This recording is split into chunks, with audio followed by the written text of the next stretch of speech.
Hello, in this video I'll show you how to edit and color grade your photos when it comes to Photoshop. So this is going to be focusing more on skin retouching, color grading to get even skin tones for your photos when it comes to Photoshop. And in case you want to download this raw image to follow along, simply check the link in the video description. So you can see we're going to be achieving this kind of result at the end of the tutorial. So stick around as we go through every single step involved in the retouching and color grading this very image. So the very first step we have to do, remember we're going to be using frequency separation as a skin retouching technique to retouch the skin, and frequency separation divides the image into two layers. So just come to the background image and press Ctrl J twice, or you can use Command J. So press Command J twice to create two layers. Name the middle layer to color and name the upper layer to texture. And after renaming these two layers, come to the color layer, select it and turn off the texture layer. Then simply come to filter, come to blur and come to Gaussian blur. So when it comes to Gaussian blur, take the radius slider down and click on an area that seems to have more skin details than the rest of the image regarding the skin texture. So just start moving up the radius slider. So click and hold down and you move the radius slider and stop at the point whereby the details on the skin are just starting to disappear. So for this case, I feel like about 6 is okay. 6 is a fine spot. So I'll go with 6. I'll click OK. Select the texture layer, activate it, and come to image, come to apply image. So when it comes to apply image, the source is the name of the photo that we're trying to edit. Then layer, select color layer, channel RGB. Blending has to be set to add because this is a 16-bit image. Make sure the scale is 2, offset 0, and turn on the invert option. And you'll basically see the textures on this gray-like kind of layer. So shall click OK. Change the blend mode from normal and change it all the way down to linear light. Then select both layers by pressing Ctrl, or you can use Command. Select both layers, then press Command G on the keyboard to group these layers. So after grouping these layers, we are basically going to open up the group and select the color layer. And after selecting the color layer, briefly turn off or hide the texture or high frequency layer. So we're basically going to come to the brushes, get the mixer brush tool, and in order to set up the mixer brush tool for the settings, we're going to be using hardness of 0. Soft round brush is selected. The mode rather right here, make sure you select clean brush because we want the brush to be clean, and make sure this second option that says clean brush after each stroke is selected. We are going to be using a weight of 9%, load 75, mix is 90, and the flow is 100%. So just come and make sure sample all layers is not checked or is not selected in this case. So for this, after getting the mixer brush tool, to increase or reduce on the size of the mixer brush tool, use the open and close square bracket keys on the keyboard to reduce or increase on the size of the mixer brush tool. How do we apply the mixer brush tool? Simply click and hold down and start blending. So click and hold down. So we are basically mixing the midtones alone, the highlights alone, and the shadows alone to create an even or smooth transition between the skin tones or the skin color. So click and blend, and after blending a given color, release the click button and left click once again to blend on a new area. So mix the highlights alone, the midtones alone, and the shadows alone. And by the way, in case your mixer brush tool is showing a plus icon like this, deactivate the caps lock key on the keyboard. And as you're working on the skin or as you're trying to blend the skin tones using the mixer brush tool, don't zoom all the way in, because when you zoom all the way in, you can't see the uneven skin tone transitions in the photo that you're trying to work on. And by the way, for instances whereby the skin tones are not transitioning well, just get a very small brush and blend that bordering area so that you can create a nice transition between the highlights, midtones, or the midtones and the shadow areas. So we're just going to do the same for the lower part of the face, and you have to follow the direction of how the face is shaped to keep and maintain the original shape of the model's face. So you can see for the cheek area, it is moving in this kind of diagonal direction. That is why I have to move the brush in that direction to keep and maintain the original shape of the subject's face. So reduce on the size, and when it comes to the nose, you have to follow the direction. You can see I'm mixing the shadows alone, and get a very small brush and blend this highlight on the nose, and you can see this is going to maintain the original shape of the model's nose. So I'll continue working and blending the skin tones on the skin. So just come to the chin area and follow the direction of the chin, just like that. So you can see as you're doing all this, the skin is now going to be a little bit smooth, and at the same time we shall have retained the initial or original skin textures, as I'll show you later on in this very video. So just come to the neck area and continue blending. So you can see I'm following the direction of the neck, and I'm mixing the midtones alone, the highlights alone, and the shadows alone in the neck area. So make sure you blend each and every area. So I'll come to the fingers and I try to blend every dark area just like that, to try to blend it with the surrounding area or colors in the nearby areas, and this is going to reduce on the amount of dark tones, especially on the knuckle area of the hand. So I'm just going to quickly blend the hand, but you can see I'm not zooming all the way in unless I have to blend on a very tiny area on the model's skin. So I'll come to the other hand or arm and continue blending these tones or transitions. So you can see for the fingers, I'll use a very tiny brush and I blend on the smaller areas. So in case you zoom in, it means you're going to be taking a lot of time and you can't see every uneven skin tone transition or uneven skin color transition in your photo or in your image. So make sure you don't zoom all the way in. So you can see this is what we have been able to achieve in this case. So just come and turn on the texture layer, and by just doing this you can see the before after. We have tried to smoothen the skin, and by the way you can as well work with the texture layer turned on in case you really trust your site. So but make sure sample areas is not turned on. So for this step you can even fine tune those areas you feel are not blending quite well on the model's skin. So just blend those areas that you feel were not blended quite well. So after you have done this, the next step is simply going to be, you can even incorporate the lasso tool technique to fine tune the areas that you may have missed out as you're trying to use the Mr. Brush tool. So just get the lasso tool and make sure it is in new selection mode. The feathering is 20 pixels and alias is selected, and simply come and make a shape. So you left click and move around to draw around the given area, and that shape has to follow how that or the shape of that given area. So just come back to filter, blur, and come to Gaussian blur.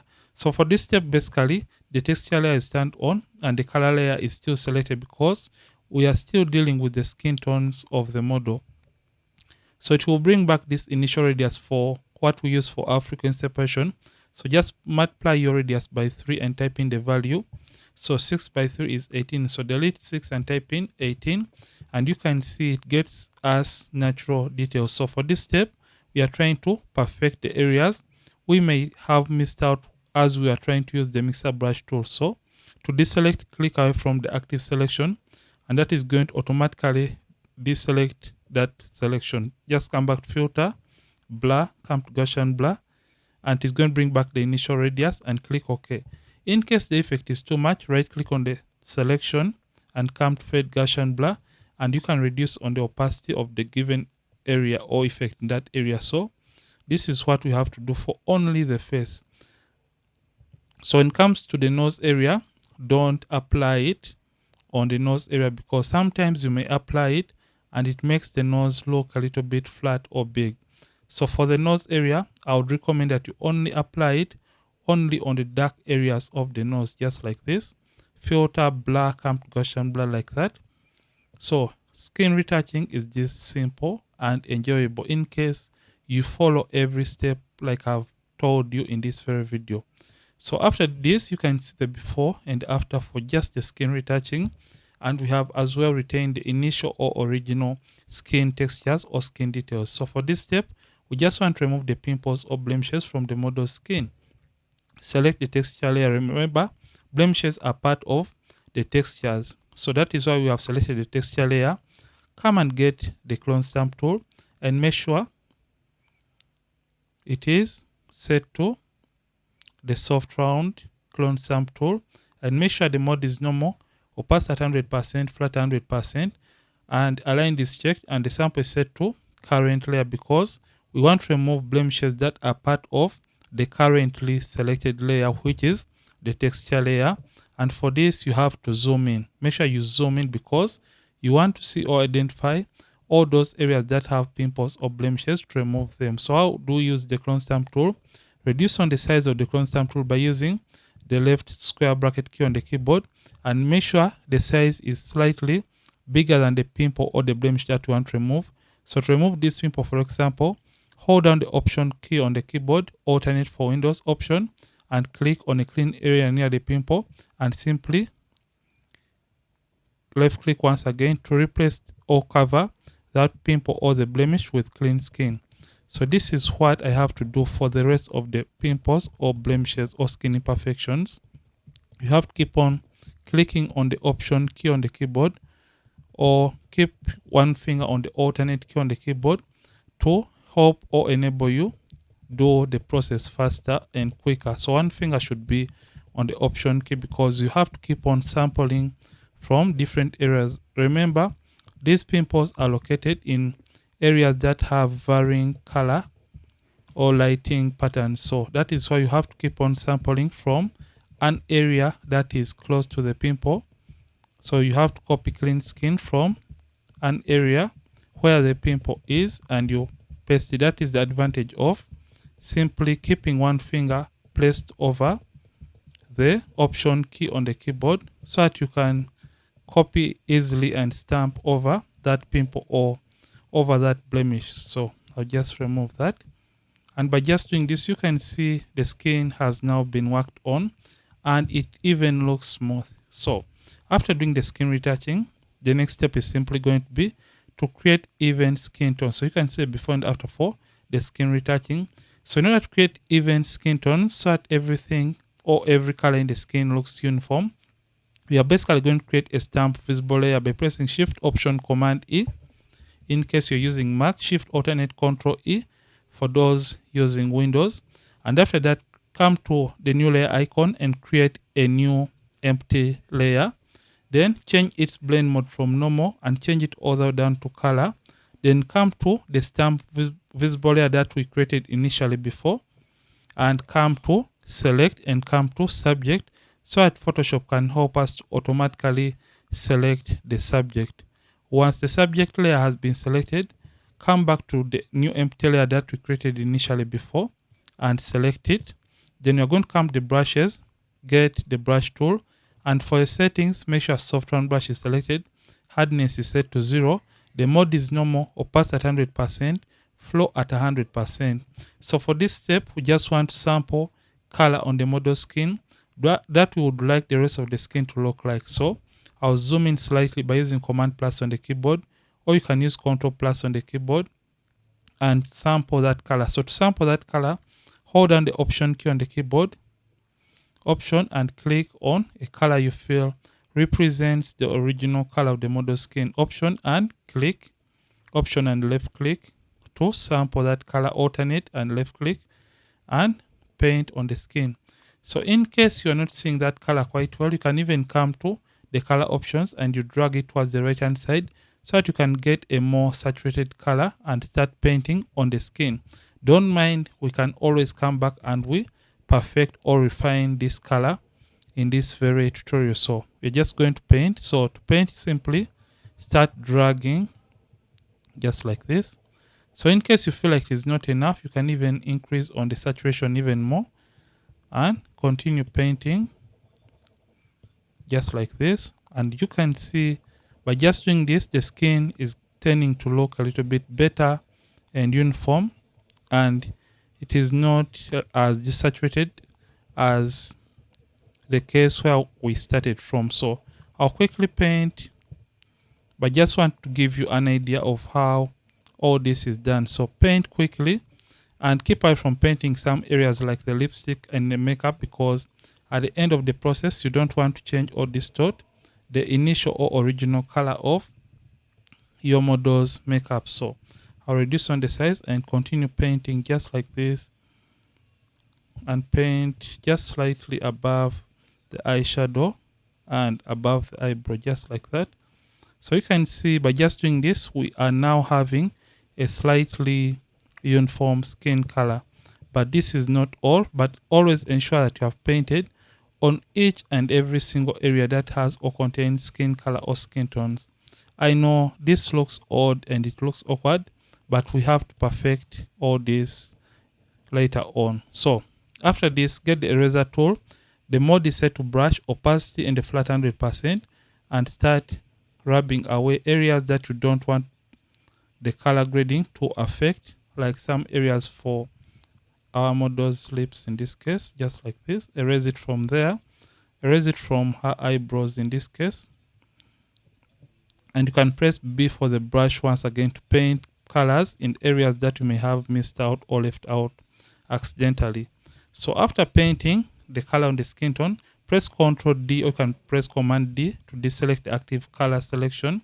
And after deselecting, you can come to the opacity and reduce on the opacity or the effect of the color so it can look a little bit natural and realistic. Then you're going to come to adjustments and come to hue and saturation.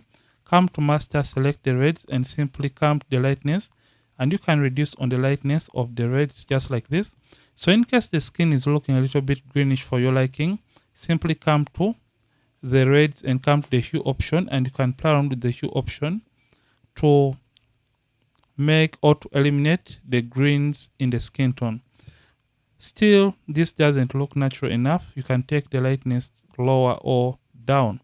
So after you have done this, create a black and white adjustment layer and change its blend mode from normal to multiply. Come to the opacity and reduce on the opacity of the multiply blend mode that has been added. After doing this, we are going to add another adjustment layer, which is selective color, to play around with the blacks in the image. Come to the blacks and come to the cyan and take the cyan slider up, and this is going to make the image even more cinematic and more beautiful. So after doing this, we are going to whiten the eyes of the model or the eyes of the subject. Come and create another hue and saturation adjustment layer. Come to saturation and reduce on the overall saturation to around -79, and press Command I, or you can use Ctrl I on the keyboard to invert the effect. Simply come to the brushes and get the brush tool and ensure that you have black and white on these two color swatches. In case you have any color apart from black and white, simply press D on the keyboard to reset this to black and white, or you can simply left click on the tiny swatches, ensure white is the top color, and now zoom in by using Command plus on the keyboard, or you can use Ctrl plus on the keyboard, and simply reduce on the size of the brush and paint over the white area of your subject's eyes in this case. And this is going to eliminate all the colors in the white area of the eye, thus making the eyes look white. So this is what we have been able to achieve regarding the skin retouching and color grading process. You can see the before, after, before, after. In case the skin is looking too orange still, ensure to come back to hue and saturation, select or target the reds, and come the lightness and reduce on the lightness of the reds for the skin to look natural and a little bit more realistic. So this is it for this video. And if you have enjoyed this video, don't forget to like the video and don't forget to subscribe if you have been watching and you are not a subscriber to this channel. Ronix from Ronix Photography. Thank you for watching, and I'll see you in yet more videos on this channel. Don't forget, keep practicing and as well keep creating.